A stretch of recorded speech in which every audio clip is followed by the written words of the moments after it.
بسم الله الرحمن الرحيم. السلام عليكم ورحمة الله وبركاته. السيسي بيخرب مصر خراب مستعجل وشامل، واللي يقول لك إنه بيعمل أي تنمية اقتصادية من أي نوع أو بأي نسبة فبظهر إيدك وعلى خلقته عدل، أو بالخبر اللي منشور قدام حضرتك ده وعلى خلقته عدل برضه. الخبر عنوانه: مصر تخطط لإنشاء لجنة تصفية الأصول لجمع 25 مليار جنيه سنويا كده اهو. وش تصفية الأصول؟ السيسي بيبيع مصر. تصفية الأصول يعني بيعها، والجمع كذا مليار سنويا يعني البيع مستمر ومتكرر كل سنة لحد ما الأصول كلها تخلص، لحد ما يصفي مصر على الجلد يعني. طيب ولما الأصول تخلص السيسي بيقول لك لما تبقى الأصول تخلص طز يكش تولع بجاز، يعني هي بلد أبوه ما تخلص ولا تخرب ولا تروح في 60 داهية. مش انتوا اللي فوضتوني خلاص، وده اللي عندي، انتوا فوضتوني وده اللي عندي، هبيعها وابيعكم. وبالمناسبة الأصدقاء اللطاف اللي بيكتبوا على فيسبوك انهم مش موافقين وما فوضوش حد بالبيع إلى آخر هذه الصيغة المنتشرة، الكلام اللي انتوا بتقولوه صحيح، بس ما يتقالش على فيسبوك. مش كفاية انه يتقال على فيسبوك.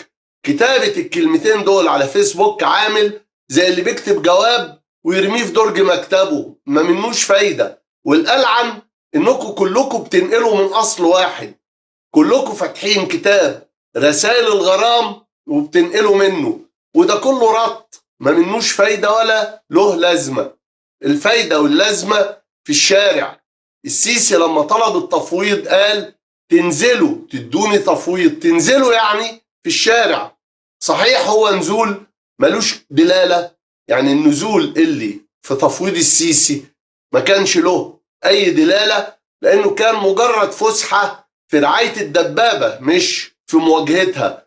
وصحيح إن الكتلة الأكبر من ذلك النزول، نزول التفويض المدعى والمزعوم، الكتلة الأكبر منه كانت مصطنعة، والكتلة الأصغر بين مخدوعة ومضللة ومأجورة. لكن صوريا كان التفويض في الشارع، واللي اتقال في الشارع ولو صوريا يترد عليه في الشارع عشان الرد يكون حقيقي، مع مراعاة فرق الظرف، مراعاة فرق تعامل السلطة بين قطعان مخدوعة بيتم استدراجها بالطبطبة عليها وتوزيع البالونات والعصير والمية الساقعة، عارف زي اللي عايز يسحب الخروف معاه لغاية السلخانة كده، فبيقعد يهزله علو برسيم في ايده كده، فالخروف هيمشي وراه مهما حاولت تقنع الخروف بانه هيندبح هو مش هيقتنع. الحقيقة انا جربت التجربة دي مع عدة اطراف سياسية في مصر، وطلعوا كلهم قطعان وطلعوا كلهم خرفان. من المستحيل انك تقنع الخروف ان اللي ماسك علو البرسيم في ايده ده الجزار مش الراعي، وانه واخده عشان يندبح. لازم الاول الخروف يغادر طبيعته الخرفانية انه يبقى عاقل زي البني ادمين عشان يفهم ان اللي بيحصل له ده استدراج. واظن انه الدنيا كلها دلوقتي بقت فاهمة ان هم كانوا خرفان وكانوا مستدرجين، كانوا قطعان، مجرد قطعان. فلنغادر طبيعة القطيع هذه. إذن هناك فرق بين قطعان مخدوعة بيتم استدراجها بالطبطبة عليها وتوزيع البالونات والعصير والمياه الساقعة، وبين جماهير واعية فائت وقامت تطالب بحقها، والسلطة بالتالي هتسعى لقمعها. يعني مش هينفع الناس يمشوا في الشوارع ولا يستنوا حد يصورهم للتلفزيون والصحف. لا الشوارع آمنة ولا السلطة هتصورك عشان تقدمك. لا، السلطة عايزة تخفيك خالص، عايزة تخفي أثرك. مفيش حد هيجي يصورك إلا اللي معاك واللي منك. طيب امال إيه اللي يتعمل؟ حاجات كتير وهقولها من غير ترتيب، والناس حسب ظروفها تعمل اللي تقدر عليه بما ترى من ترتيب مناسب. أولا بالنسبة للهيئات والشخصيات الاعتبارية، أحزاب، جماعات، جمعيات، نقابات، نوادي، اتحادات، روابط إلى آخره، كل وحدة من الوحدات دي تطلع بيان رسمي موثق من اعلى جهه تنظيميه فيها، عشان ما حدش يقول لك ده لا يمثلنا وان مش عارف ايه الكلام الفارغ ده. كل وحده من هذه الوحدات تطلع بيان رسمي موثق من اعلى جهه تنظيميه فيها، تبعته للصحف، قنوات التلفزيون، الاذاعات، وكالات الانباء، والجهات المعنيه محليا ودوليا، وتعلق البيان في لافتات على واجهات مقراتها عشان اللي ماشي في الشارع يقراه، اللي ما يشتري يتفرج. طيب واللي ما يعملش كده؟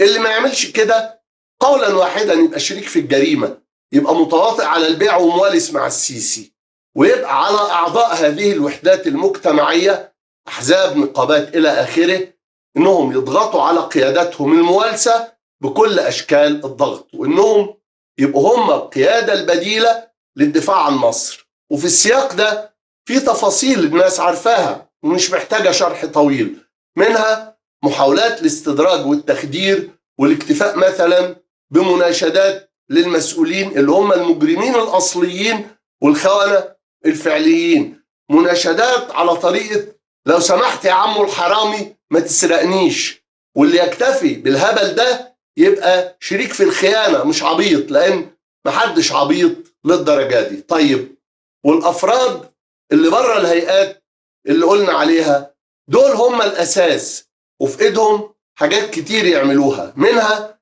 إنهم يكتبوا بالسبراي بالملصقات وكل الطرق على جدران سفارات وقنصليات الدول اللي جاية تشتري. أنا سمعت إنك عارض شقتك للبيع وإحنا عاوزينها. الشقة دي بتاعت أبوي وأمي من زمان، أنت بتحسبها بالمتر وأنا بحسبها بالزمن والذكريات. السفارة الإسرائيلية ولا تسوي جنيه، وما في السلام عليكم. أيوة بالظبط، هي دي وغيرها يتكتب على جدرانها ويتكتب في الشوارع عموما وبوضوح إن الشعب المصري مش هيبيع بلده، إنه رافض بيع بلده، إنه مش مفوض حد في بيع بلده لا جملة ولا قطاعي، وإن بأي بيع بيحصل دلوقتي أو هيحصل مستقبلا أو حصل في الماضي فهو بيع غير معترف بيه، وإن اللي اشترى أو هيشتري يبل الورق اللي اشترى بيه ويشرب ميته، وإن احنا مش بس هنرفض إن احنا نسلموا حاجة، مش هنديهم أي حاجة، لا ده احنا كمان هنعتبرهم أعداء في كل المواقف اللي بيبقى فيه ميزة للأصدقاء وبيبقى فيه عبء على الأعداء. فهم منذ الآن أعداء للشعب المصري بوضوح، يعني ما فيهاش أي حاجة مستخبية، وإن احنا كمان هنطالبهم بالتعويض، وهنحاول ناخد التعويض ده بأي طريقة. هنطالبهم بالتعويض باعتبارهم شركاء في جرائم ارتكبت ضد إرادة الشعب، ومطلوب كمان إن يتعمل اعتصامات عامة وفئوية ضد خيانة مصر وبيع ممتلكاتها، مع مسيرات عامة بلافتات واضحة وهتافات محددة تتوجه لمقرات الهيئات الدولية المعنية والمقرات الإعلامية لإعلان رفض الشعب المصري بيع أصول البلد من حيث المبدأ لأي سبب وبأي مقابل وبأي تفاصيل. وبالنسبة لإدارات المرافق والأصول والممتلكات العامة اللي السيسي عايز يبيعها وللعاملين فيها والمرتبطين بها بأي شكل، فدول عليهم إنهم يعلنوا رفض البيع بكل الطرق، ومن الطرق دي التظاهر والاعتصام وتقديم الدراسات والبيانات اللي بتأكد الأهمية الاستراتيجية لهذه الأصول والمرافق والممتلكات، لأن اللي شغالين فيها هم اللي عارفين المعلومات دي أحسن من غيرهم، مع دراسات وبيانات تكشف الدخل الحالي والمحتمل مقارنة بالمقابل الهزيل للبيع، وتوزيع منشورات بخلاصات الدراسات والبيانات دي أثناء التظاهر والاعتصام عشان تبقى الخيانة واضحة ومؤكدة وموثقة. هو مجرد التفكير في البيع بأي مقابل خيانة، بس كشف الحقائق دي للناس هيأكد لهم إن البلد محتلة من عميل رخيص بيبيعها ببلاش، وده أسوأ، بيبيعها مقابل إنه يملى كرشه هو لوحده والشعب كله بعد كده يتحرق بجاز ما يهموش. السيسي أعلن إنشاء لجنة سماها كده بصريح العبارة لجنة تصفية الأصول بهدف تحقيق من 20 ل 25 مليار جنيه سنويا من عائدات التخارج، يعني من حصيلة بيع هذه الأصول. ومصر تخرج من أصولها، مصر تفقد أصولها، مصر تكسر أصولها. الأصول ضاعت يا جدعان، مصر ما يبقى لهاش في أصولها حاجة. والبيع ده شغال فعلا، بدليل إعلان السيسي نفسه إن حكومته باعت أصول مملوكة للدولة قيمتها 5.6 مليار دولار. حولوا من دولار لجنيه عشان تكتشفوا إن المصيبة شغالة بنفس الوتيرة تقريبا.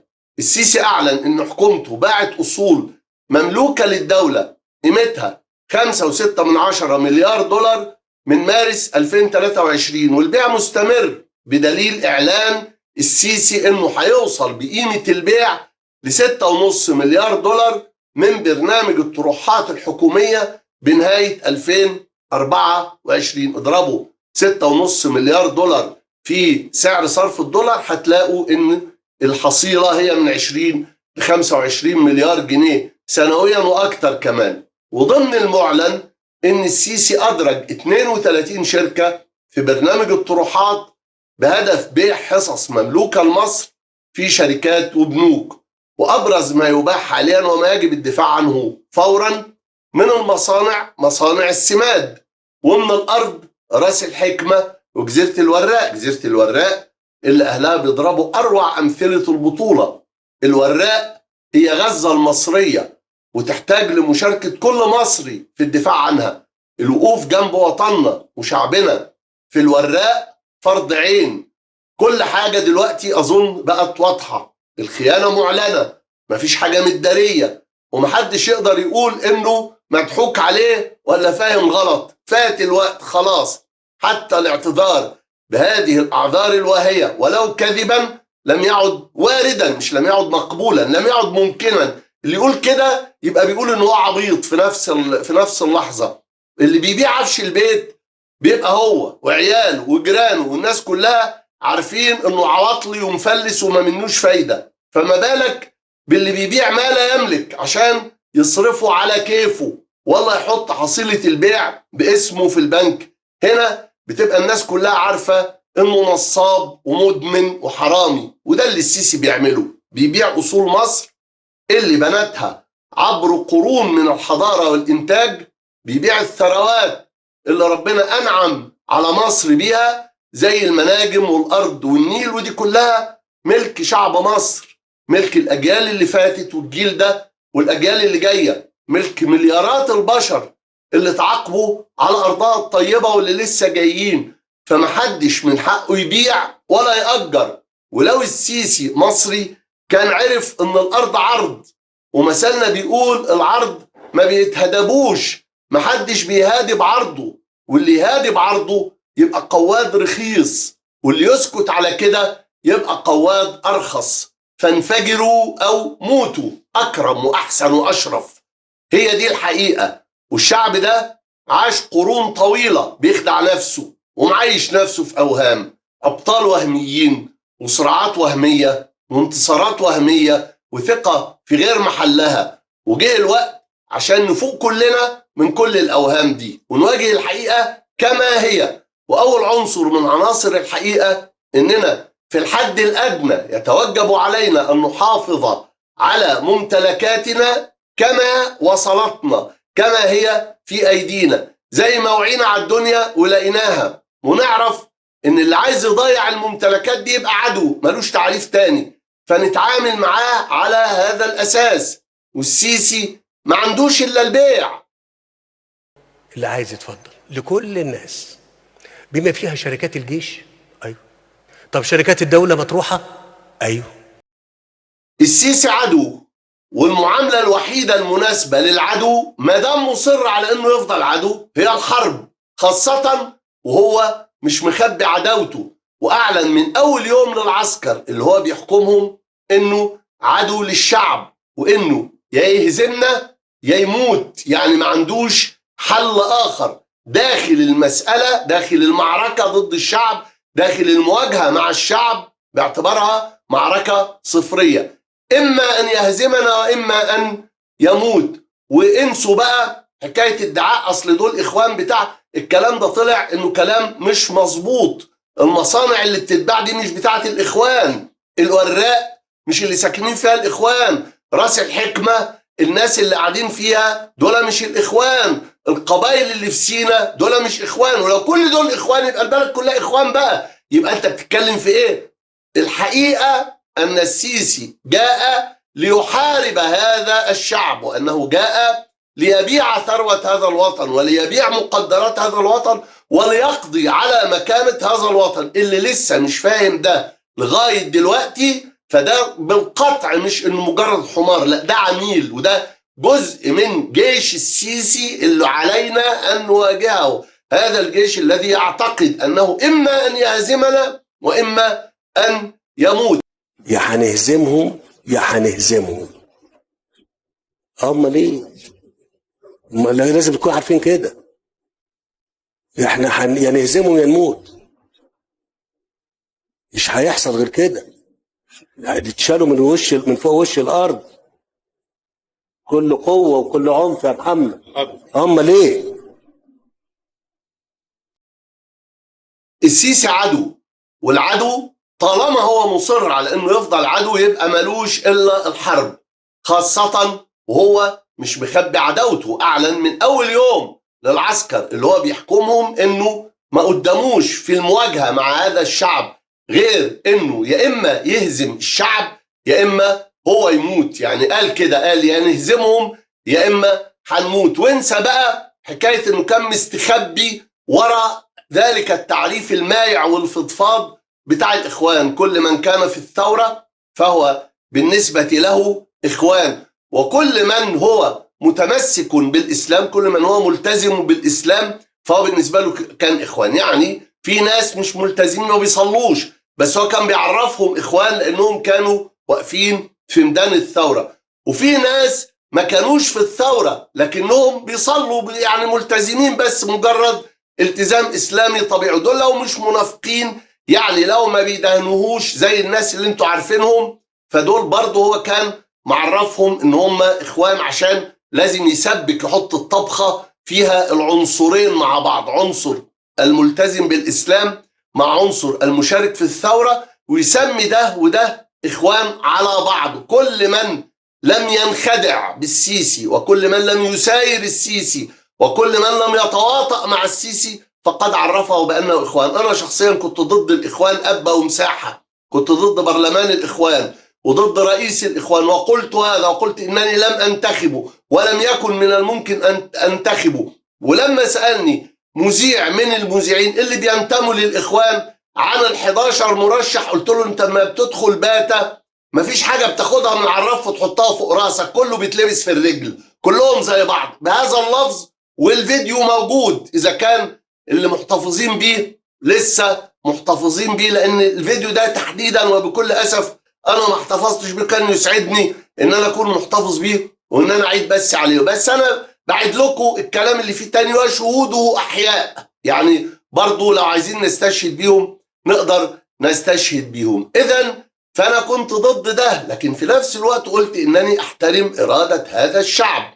إرادة هذا الشعب قليل الوعي الذي لم يستطع تجاوز اختيار هؤلاء القوم قليلي الكفاءة، هو ما قدرش يتجاوز يعني معدل الوعي جاب دول. خلاص أنا لازم أحترم إرادة هذا الشعب لأنني أحترم هذا الشعب ولأنني أحترم الديمقراطية، والديمقراطية اللي هي ديموسكراتيس، حكومة الشعب. على قد ما الشعب بيفهم على قد ما هيختار حكومة وبعدين يطور نفسه وبالتالي يطور حكومته. وكان في كتاب أصدره أحد المناضلين الأفارقة كان عنوانه جميل قوي ودايما بستشهد بيه، بيقول دع قومي وشأنهم.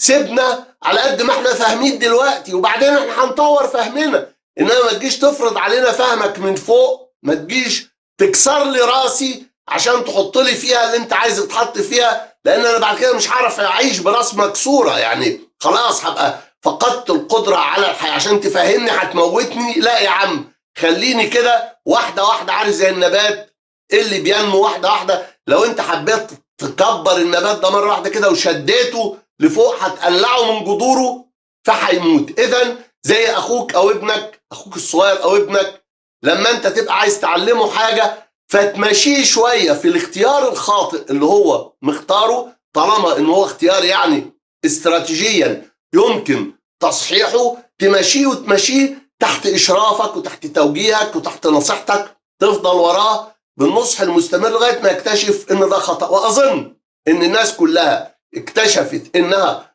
اخطأت خطأ فادحا في حق الثوره، لانها ماشت الاخوان وغير الاخوان الحقيقه الناصريين والاحزاب العلنيه كلها، الاحزاب والجماعات العلنيه التي نشأت في ظل العسكر. العسكر مش ديمقراطي، العسكر مش هيسيبك وانت جذريا ضده. لو انت جذريا ضده فهو مش هيسمح بوجودك. الناس كلها اكتشفت الخدعه دي واكتشفت الغلطه الفظيعه اللي هي غلطتها في حق نفسها وفي حق الثوره دي، وما عادش في مجال لاختيار مثل هؤلاء القوم مره اخرى. وده الحمد لله رب العالمين مكسب كبير. اذا السيسي عدو لهذا الشعب، وسيبك من شماعه الاخوان فقد سقطت. اللي في راس الحكمه مش اخوان اللي هو باعها، اللي في الوراق اللي هو عايز يبيعها مش اخوان، اللي في سينا اللي هو بيدبحهم مش اخوان. ولو كان كل دول اخوان خد بالك كل اخوان بقى، يبقى اذا مفيش مجال للكلام من اصله. بس ده مش صح، لا اللي في الوراق اخوان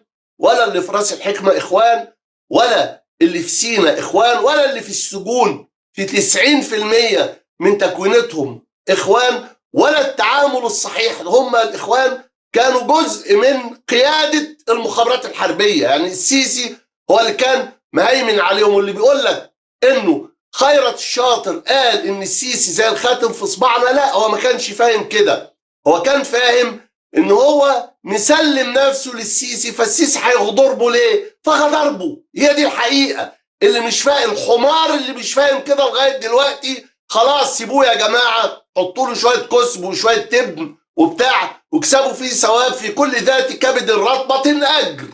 الحمار اللي مش فاهم كده لغايه دلوقتي فضعوا له علفا مع الحمير، حطوه في الزريمه وحطوا له شويه برسيم وشويه تبن وشويه كسب وفول واسقوه ميه وما تقلوش عليه في الشيل من الغيط قوي. يعني هو ما ينفعش في اكتر من كده حقيقه الامر. اذا الناس فهمت دلوقتي، مستوى الوعي بتاعها نضج، ما عادش فيه مجال لاعاده الاخطاء مره اخرى. وعداء السيسي في حقيقه الامر، المعركه الصفريه التي يخوضها السيسي في حقيقه الامر هي معركه ضد الشعب. اللي عايز يفهم كده يفهم، واللي مش عايز، الحقيقه الناس كلها فاهمه. يعني اللي عايز يعمل فيها عبيط فاحنا يعني هنقول له ماشي اعمل فيها عبيط، بس احنا هنتعامل معاك باعتبارك عدو وباعتبارك جزء من حكم العسكر. انه يضربك بغاز وقنابل وخرطوش، حد يموت او حد يحصل له حاجه في عينيه